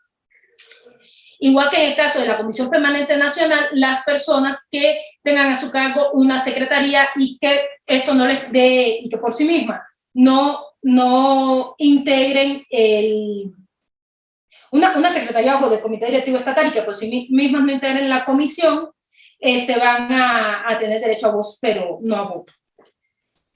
Ahora, los requisitos para ser comisionadas y comisionados: la duración en el cargo, la convocatoria a las sesiones y el número mínimo de sesiones, la ausencia como causa de baja, el quórum, la forma de toma de decisiones, siempre van a ser iguales a la Comisión Permanente Nacional. No la repetimos por cuestión de tiempo, pero es exactamente lo mismo. Está fácil que se la aprendan para el examen. La única diferencia radica en el momento de renovación del órgano. Si se acuerdan, hablando de la Comisión Permanente Nacional, decíamos que se va a renovar en el segundo semestre del año en el que se celebre la elección ordinaria federal. En el caso de las estatales, es básicamente lo mismo, nada más que hacemos referencia a la elección ordinaria local. En cuanto a sus facultades, va a ser integrar las comisiones que estime conveniente para el correcto funcionamiento del Comité Directivo Estatal, resolver las licencias o renuncias de sus propios miembros y en su caso nombrar a quien sustituirá, examinar el informe de ingresos e egresos del Comité Directivo Estatal, impulsar la equidad de género, dicen los estatutos, en realidad considero que debería decir paridad, desarrollar mecanismos que orienten a las personas funcionarias que hayan sido emanadas del Partido Acción Nacional para el correcto ejercicio de sus cargos y atender los asuntos municipales que se sometan a su consideración. Además, hay ciertas, además de esto, hay ciertas facultades que también se encuentran regadas por los estatutos. La primera es la suscripción de convenios de colaboración electoral, pero para esto va a necesitar autorización del Consejo Estatal. Puede crear secretarías estatales, es decir, no solo comisiones, sino también secretarías estatales, subsanar la falta absoluta de la persona presidenta del Comité Directivo Estatal, que se va a hacer exactamente igual a el caso de la presidencia del Comité Ejecutivo Nacional. Esto lo vamos a ver ahorita, y va a ratificar la elección de la presidencia e integrantes de los comités directivos municipales, designar delegaciones municipales, en este caso que les había comentado como ejemplo, de privación de cargo partidista, que no es impuesto como sanción por la comisión de órganos. Les decía, cuando se disuelve un comité municipal, lo que se nombra es una designación. Tanto la disolución como el nombramiento de la designación lo va a hacer la Comisión Permanente Estatal. Y tratándose de candidaturas a diputaciones locales, por el principio de representación proporcional, va a emitir dos propuestas. El sistema para integrar la lista de representación proporcional tratándose de diputaciones locales es básicamente lo mismo que vimos respecto de las federales, nada más que evidentemente cortándola al momento en que está la lista estatal, sin pasar a la integración de la suscripción, de la circunscripción, perdón. Y por supuesto, otra diferencia importante es que en lugar de que la comisión emita tres propuestas tratándose de candidaturas a diputaciones locales por el principio de representación proporcional, la Comisión Permanente Estatal únicamente va a emitir dos. También va a solicitar, esto ya lo vimos, a la Comisión Permanente Nacional, que el método de selección de candidaturas sea extraordinario, es decir, mediante elección abierta a la ciudadanía o de designación. Tratándose de designaciones, ya vimos que puede emitir propuestas, algunas veces relativamente vinculantes y otras veces no, según el cargo que se vaya a designar. Puede proponer, ya ven que habíamos dicho que la Comisión Permanente Nacional va a integrar la Comisión Organizadora Electoral Nacional y que esta Comisión Organizadora Electoral Nacional va a ejercer sus facultades en las entidades federativas a través de comisiones organizadoras electorales estatales, cada una de ellas integradas por 3 personas. Y dijimos que van a ser las comisionadas y los comisionados de la organizadora electoral nacional, quienes determinen quiénes integrarán sus homónimas en las entidades federativas. Bueno, en efecto, lo hacen las comisionadas y comisionados nacionales, nada más que a propuesta de la Comisión Permanente Estatal. Y aunque los estatutos no lo mencionan, el reglamento de órganos estatales y municipales sí lo hace. La Comisión Permanente Estatal va a tener las mismas facultades que tiene la Comisión Permanente Nacional en relación con la Asamblea Nacional, es decir, pero en el caso de la Comisión Permanente Estatal, pues evidentemente tratándose de la Asamblea Estatal, es decir, abocándonos a la Asamblea Estatal, la Comisión Permanente Estatal también va a poder integrar una delegación sin la cual no va a poder funcionar válidamente la Asamblea Estatal. Esto, insisto, no viene en los estatutos, viene en el reglamento de órganos estatales y municipales. El siguiente órgano que vamos a tratar es el Comité Ejecutivo Nacional. ¿Cómo se integra? Por una presidencia, una secretaría general, la persona titular de la Secretaría de Promoción Política de la Mujer, que entiendo siempre va a ser una mujer, la titular de la Secretaría Nacional de Acción Juvenil, la Tesorería, además de 7 militantes, observando el principio de paridad de género, y también van a tener derecho a voto las personas titulares de la Secretaría, las personas titulares de la Secretaría, pero no van a tener derecho a voto. ¿Cómo se realiza la elección? Se va a realizar mediante planilla. ¿Qué va a incluir la planilla? Va a tener individualizada el nombre de la persona aspirante a la presidencia y a la Secretaría General, así como a los 7 militantes. Por lo que se refiere a la Secretaría de Promoción Política de la Mujer, la Secretaría Nacional de Acción Juvenil y a la Tesorería Nacional, estos no forman parte de la planilla y no les elige la militancia. Bueno, en realidad en el caso de Acción Juvenil sí lo elige la militancia, pero en otro procedimiento totalmente diferente. La planilla va a estar integrada, repito, por presidencia, secretaría general y 7 integrantes que son por los que va a votar, individualizada presidencia y secretaría general, que son por los que vota la militancia.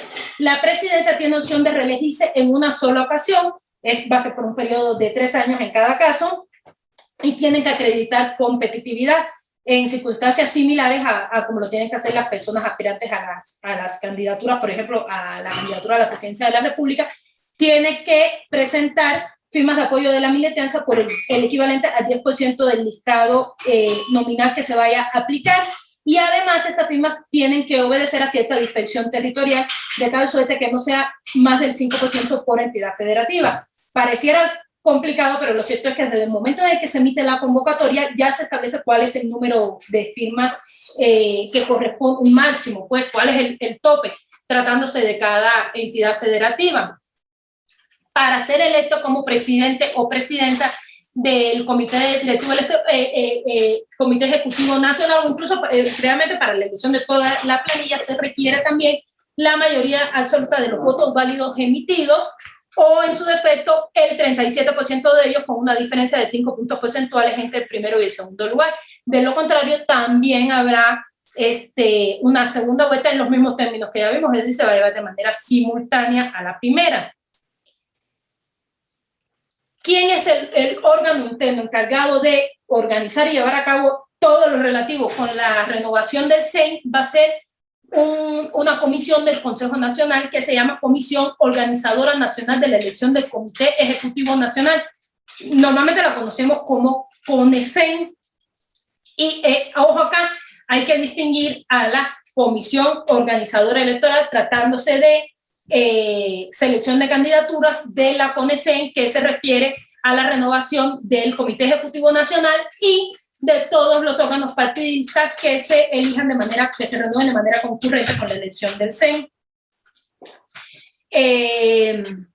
Ahora, si únicamente se aprueba el registro de una planilla, existe la posibilidad de que el Consejo Nacional elija una de 2 opciones. La primera es continuar con el procedimiento normal y que se lleve a cabo una votación de la militancia. La segunda es que se declare electa esa única planilla cuya procedencia se determinó. Esto ocurrió en la renovación pasada del Comité Ejecutivo Nacional. Los requisitos de elección son los mismos que para la Comisión Permanente Nacional, con la única diferencia de que, tratándose de la persona que aspira a la presidencia, se requiere de manera adicional que previamente haya sido integrante del Comité Ejecutivo Nacional, de un comité directivo estatal o municipal, así como consejero o consejera, sea nacional o estatal, o que haya ostentado una candidatura del partido. La elección, como ya dijimos, se realiza cada 3 años, también se renueva en el segundo semestre del año en el que se celebre la elección ordinaria federal. Las decisiones normalmente se van a tomar por mayoría. El quórum también se va a integrar con la mayoría, se va a tener por satisfecho con la mayoría, con la presencia de la mayoría de las personas que integran el Comité Ejecutivo Nacional, y se va a causar baja en el supuesto de que se tengan 2 faltas injustificadas. ¿Cuáles son las facultades? Bueno, representa legalmente al partido, pero además nombra a otras personas que también lo puedan hacer. No sé si han visto, por ejemplo, cuando el partido promueve una demanda, pues ahí se observa que hay muchas personas acreditadas como representantes del partido. Estos poderes los expide SEN. Vigilar la observancia de la normatividad partidista, cumplir y hacer cumplir los acuerdos tomados en la Asamblea Nacional, en el Consejo Nacional o bien por la Comisión Permanente Nacional, nombrar representantes que asistan a las asambleas estatales y municipales. No sé si se han fijado que cuando tenemos asambleas regionales o estatales, por ejemplo, normalmente siempre nos dicen, aquí está fulano o mengana que viene del CEN. No es como un favor que nos haga el CEN, en realidad es pues el ejercicio de una de las facultades, y por ser autoridad pues en realidad lo debe efectuar. También va a evaluar el desempeño de los comités directivos estatales y municipales, formular el presupuesto de ingresos y egresos del CEN e impulsar nuevamente dicen los estatutos, la equidad de género, deberían decir paridad. También va a impulsar modelos para que el partido se relacione con la sociedad que vive en el territorio nacional, pero también con aquella que vive en el extranjero. Ahorita es bastante importante esta facultad que se ejerza correctamente porque, como ustedes recordarán, en el proceso pasado, entre las acciones afirmativas que se estableció una diputación migrante, y esa diputación migrante es electa por las personas ciudadanas mexicanas que viven en el extranjero. Entonces, pues tiene todavía más importancia el tener relaciones fuertes con la sociedad mexicana que no reside dentro del territorio nacional. También va a administrar los tiempos de radio y televisión que le corresponden al partido, va a resolver sobre las renuncias y licencias de sus propios miembros y en su caso designar a quien los va a sustituir. Va a realizar y presentar al Consejo Nacional el informe general de actividades del partido. También puede solicitar al INE que se realice que el INE realice la organización de los procesos internos de renovación de la dirigencia. Recordemos que esto también se había visto en relación con la Comisión Permanente Nacional, pero únicamente cuando se trataba de órganos locales. Y finalmente, otra muy importante es que puede acordar la reserva de candidaturas para el cumplimiento del principio de paridad de género o de cualquier otra acción afirmativa. Es decir, el SEN va a poder decir, a ver, tales distritos se van a reservar para mujeres. Las reservas nada más son para mujeres, no se reservan candidaturas para hombres. Ahora, las facultades de la presidencia del CEN también son bastantitas, están en el artículo 57. Yo lo que les recomiendo es que antes de presentar el examen le echen una leída al artículo, no vaya a ser que le pregunten algunas de las que yo quité porque me parecieron que eran las menos importantes. Muchas son como de orden administrativo, yo solo separé las que me parecieron más interesantes. En principio, la presidencia del CEN va a ser miembro de todas las comisiones del Consejo Nacional o del CEN, salvo la Comisión de Justicia, la Organizadora Electoral y la CONECEN. Esto tiene mucho sentido. Como vimos en el caso de la Comisión de Justicia, es una instancia partidista que debe ser independiente y que tiene su origen en la Ley General de Partidos Políticos. Entonces, tiene todo el sentido que la presidencia del CEN no la integre, pues. Y en el caso de la CONECEN, pues imagínense, es la comisión que se encarga de la renovación de CEN, pues obviamente su presidente o su presidenta no la puede integrar. Otra facultad que tiene es proponer a la comisión permanente modificaciones o nuevos reglamentos, y en casos urgentes esta facultad es importantísima y se ejerce muy seguido, en casos urgentes cuando sea necesario para el desempeño de las actividades del partido y resulta imposible reunir al órgano originalmente competente, se va a el presidente o la presidenta del Comité Ejecutivo Nacional va a emitir algo que se llama providencia, que es como una solución temporal a este conflicto. En este caso señalan los estatutos que va a tener que someter de manera posterior a emitir la providencia. Esta nada más tiene carácter como temporal y posteriormente va a tener que someterlo a consideración de la Comisión Permanente Nacional. Acá yo también tengo dudas, porque me parece que si suple una facultad que no es de la Comisión Permanente Nacional, pues lo correcto sería que la aprobación o rechazo de esa determinación que tomó de manera provisional se someta al órgano originalmente competente y no a la Comisión Permanente Nacional. Sin embargo, los estatutos hacen referencia a la Comisión Permanente Nacional. Ahora, las ausencias de la presidencia del partido pueden ser de dos tipos, temporales o definitivas. Una ausencia temporal se puede utilizar por el supuesto que ustedes quieran, enfermedad, vacaciones, cualquier cosa, pero siempre debe ser menor a 3 meses. Si es más de 3 meses, se entenderá que es una ausencia definitiva. En caso de ausencia temporal, la presidencia siempre va a ser suplida de manera oficiosa, sin necesidad de ningún acuerdo ni de ningún acto previo, por la persona titular de la Secretaría General. Esta persona titular no va a entenderse que es presidenta del CEN, sino que sigue siendo secretaria o secretario general de partido y simplemente va a ejercer temporalmente las funciones de la presidencia. Ahora, la ausencia definitiva, que también se puede dar por un montón de causas, va a ocurrir cuando la persona presidenta del CEN se ausente por más de 3 meses o simplemente pues resulte claro que no se va a poder volver a presentar, puede ser incluso por muerte, renuncia, etcétera, ¿no? En el caso de la ausencia definitiva, se va a suplir a la presidencia atendiendo al momento en el que ésta se actualiza. Si se actualiza dentro del primer año del periodo para el cual ese presidente o esa presidenta fue electo o electa, lo que se va a hacer es que el Consejo Nacional va a formar otra CONECEN y se va a convocar a nuevas elecciones para que la militancia elija a quien terminará el periodo. Por el contrario, si la ausencia definitiva se actualiza en los 2 últimos años del periodo, lo que ocurre es que la Comisión Permanente Nacional designa a la persona que terminará el periodo para el cual fue electa la persona que se ausentó de manera definitiva. Ojo con esta designación porque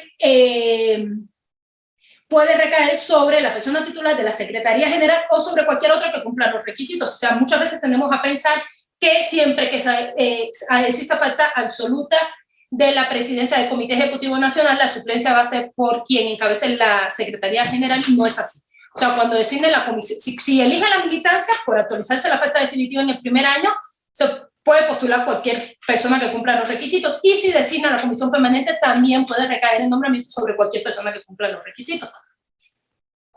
Ahora, los comités directivos estatales, la integración es pues básicamente igual al CEN, nada más cambiando lo que se tenga que cambiar de lo nacional a lo estatal. La elección también se va a realizar por planilla que individualice la persona aspirante a la presidencia, a la Secretaría General y sus 7 integrantes.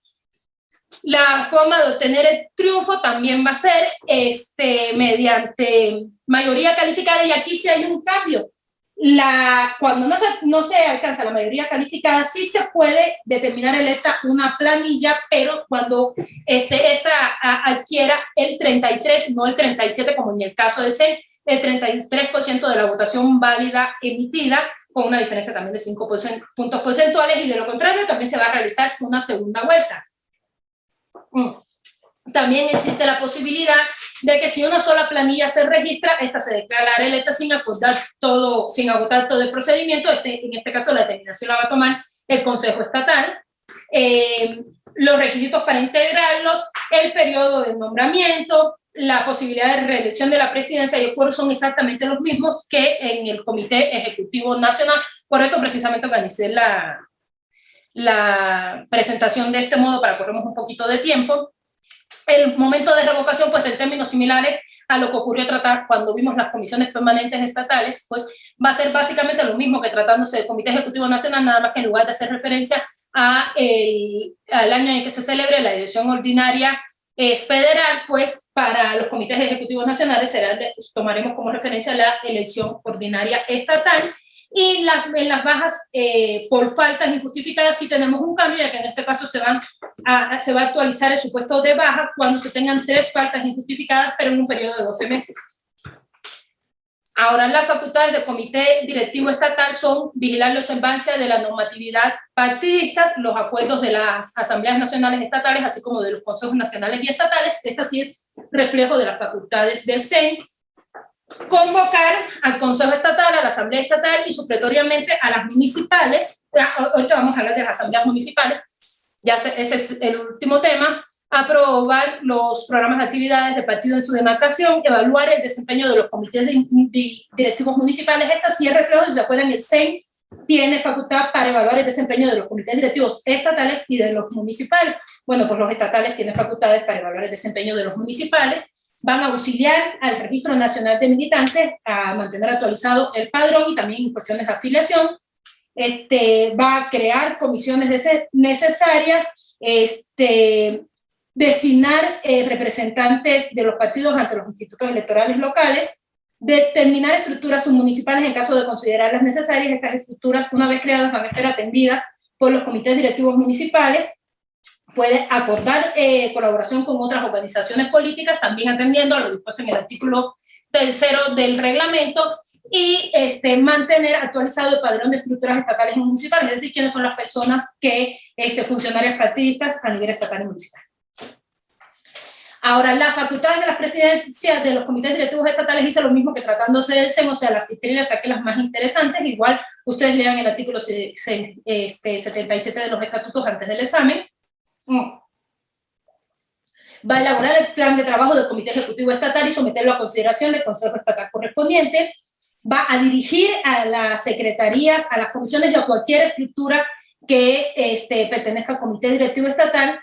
Va a mantener relación permanente tanto con el CEN como con otros comités directivos estatales, haciendo énfasis en aquellos que sean colindantes o cercanos. Y mantener relaciones y supervisar la labor de los comités directivos municipales que correspondan a su entidad, obviamente. Y finalmente, en caso de ausencia de la persona titular de la presidencia del Comité Ejecutivo Estatal, se van a seguir exactamente los mismos pasos que cuando se actualiza la ausencia de la presidencia del CEN, es decir, primero vamos a ver si se trata de una ausencia absoluta o temporal, y tratándose de ausencias absolutas, el momento del periodo en el que se actualiza, y se va a hacer exactamente lo mismo, nada más que cuando, refiriéndonos al CEN, aludíamos a la Comisión Permanente Nacional. En este caso, estas facultades van a ser desplegadas por la Comisión Permanente Estatal. Ahora, las asambleas municipales, cuando se celebran también cada 3 años y necesariamente 15 o 20 días antes de la asamblea estatal, es decir, se va a hacer de manera concurrente a la elección de los consejos estatales. No sé si ya vieron cómo se integran los consejos estatales y el Consejo Nacional, pero van a ver que es como una serie de escalones que obligan a esta coordinación. Entonces, antes de que se celebre la asamblea estatal, por lo menos 15 o 20 días antes se debe celebrar las asambleas municipales. La convocatoria ordinariamente la va a emitir el Comité Directivo Municipal, pero va a necesitar autorización de superior. Como vimos previamente, entre las facultades de los comités directivos estatales está el emitir supletoriamente las convocatorias para la renovación de los comités, de los comités directivos municipales, o sea, para las asambleas municipales. Si la convocatoria es emitida supletoriamente por el comité directivo estatal o regional que corresponda, la autorización también va a ser por el superior, es decir, por el CEN. Va a funcionar de manera análoga, digo, que sea procedente, a la Asamblea Nacional. Va a ser presidida por la persona que ejerce la presidencia del comité directivo municipal, que además tiene que rendir un informe. Puede votar la militancia que cuenta con más de 12 meses de antigüedad como militante, y se va a entender que hay quórum cuando se encuentren presentes por lo menos el 10% de las personas que integran el listado nominal. ¿Cómo se integra un comité directivo municipal? Por una presidencia, una secretaría general, la Secretaría Municipal de Promoción Política de la Mujer, la Secretaría Municipal de Acción Juvenil, así como, y realmente no es correcto decir así como, pero bueno, y entre 5 y 20 militantes, que se van a elegir por la militancia directamente, observando el principio de paridad de género. Voy a decirle rápido el último inciso y ahorita me regreso sobre esto. Puede participar la persona presidenta o alcaldesa cuando pertenezca a Partido de Acción Nacional. Ahora, la elección de los comités directivos municipales, o sea, esta integración es como viene en los estatutos, sin embargo, no es tan precisa porque pareciera que una cosa son las secretarías y otras las personas que integran, o sea, estas que decimos entre 5 y 20 militantes. Eso funciona así en el caso del CENI de los comités directivos estatales, pero tratándose de los comités directivos municipales, no. En el caso de los comités directivos municipales, digo, exceptuando evidentemente a la persona titular de la alcaldía o de la presidencia municipal, que esa pues, la elige la ciudadanía en una elección constitucional, dentro de los cargos partidistas que generan que podamos formar parte del órgano, el único que no se elige como parte de la planilla es la Secretaría Nacional de Acción Juvenil. Las otras carteras, o sea, lo que es Secretaría General y Promoción Política de la Mujer, la Tesorería y cualquier otra secretaría que se cree al interior del Comité Directivo Municipal, tiene que ser una persona militante que se encuentre entre los 5 y 20, a lo que hace referencia el penúltimo punto. Cuando ustedes ven la planilla para la elección del Comité Directivo Municipal, la única persona que viene individualizada es la presidencia. Y posteriormente, una vez que se declara la validez de la elección y que se ratifica la elección de determinada integración del comité, en su primera sesión se va a determinar de todas las personas, excluyendo evidentemente a la presidencia, de todas las demás personas que integraban la planilla, se va a determinar quién va a tener la titularidad de la Secretaría General, de la Secretaría de Promoción Política de la Mujer, de la Tesorería y de cualquier otra cartera al interior del comité. Esto no lo encuentran en los estatutos, esto está en el reglamento de órganos estatales y municipales. Los requisitos de elegibilidad son 3 años de militancia y a veces distinguido por la observancia de los estatutos, reglamentos y principios de doctrina. Las decisiones al interior del comité se van a tomar por mayoría simple. La ratificación la va a realizar la Comisión Permanente Estatal. La elección se da por 3 años. También hay opción de una reelección para la presidencia y la renovación va a ser concurrente, y esto ya se los había dicho, con la elección del Consejo Estatal. Y las ausencias por más de 3 meses siempre, en todos los casos, se van a suplir mediante una nueva elección de la militancia. Si hay un sistema como una prelación de los diferentes cargos para que ocupen la presidencia, pero esto es de manera temporal, para suplirla de manera definitiva necesariamente tiene que volver a elegir la militancia. Entre sus atribuciones está coordinar y promover las actividades del partido en cada municipio. Esta es la genérica, es de hecho el encabezado del artículo. Convocar a la Asamblea Municipal Extraordinaria, esto a fin de formular la plataforma electoral municipal, que evidentemente tiene que ser congruente con las superiores. Tiene que enviar al Comité Directivo Estatal su informe semestral de actividades y de financiamiento. Va también, al igual que los comités directivos estatales, va a auxiliar al Registro Nacional de